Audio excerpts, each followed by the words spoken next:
Hey guys, what's going on? Today I'm going to be going over one of the biggest mistakes you're making when you're aim training in CS2. This mistake is stopping you from training the fundamentals of aiming, and if you're doing it when you're warming up, it's going to lead to bad results when you're playing. So real quick, before I go over the mistake, let's hear a quick word from today's sponsor, SkinsMonkey. SkinsMonkey is an automated trading site that allows you to take some of your old skins and trade them in for some new ones. There are a ton of skins on the site, but if you're looking for something specific, you can use the filter to find the skin that you're looking for. And when you're making your first trade on the site, make sure to use my code GRAPE for a bonus of up to $5 for free. If you see a skin on the site that you want and you don't have one of equal value, you can also deposit money with a 30% bonus plus an extra 5% if you use my code GRAPE at checkout. And even if you don't have anything to trade, they do free giveaways every single day, so there's literally nothing to lose by joining SkinsMonkey. So just make sure to use the link in my description and have fun trading. Alright, so the main thing I see a lot of people doing wrong is when they are playing the map aimbots. They would just come here, put the bots to one side, and then just shoot the bots like this, thinking that they're aim training correctly, but you're actually doing something very wrong. When you're actually playing a game of CS2, there's really not going to be that many situations where you're standing completely still and all of the enemies are on the same elevation.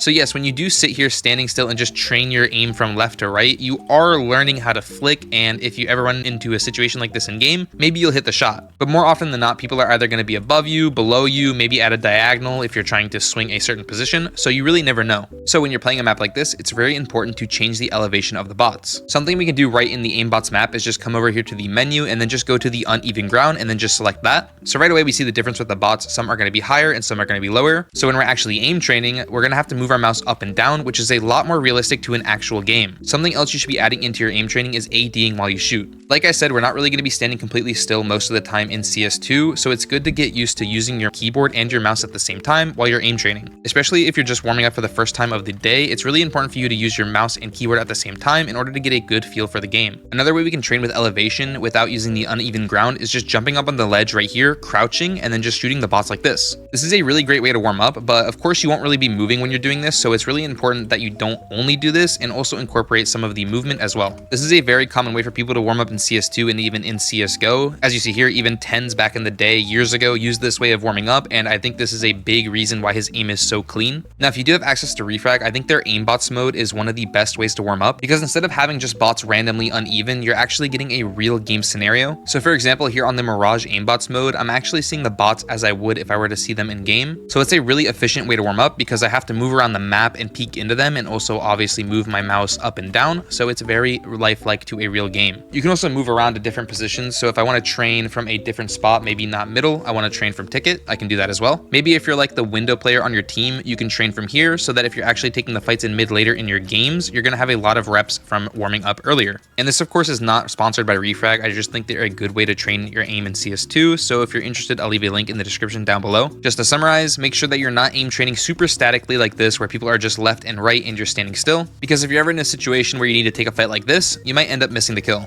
But that's basically all I wanted to talk about in today's video. If you have any questions, you can leave a comment down below, check out my Discord, or leave a message in my Twitch chat when I'm live. I also offer coaching and demo reviews, so if you're interested in that, my coaching link will be in the description below. But yeah, thanks for watching the video. I hope this can help you in your games. See ya.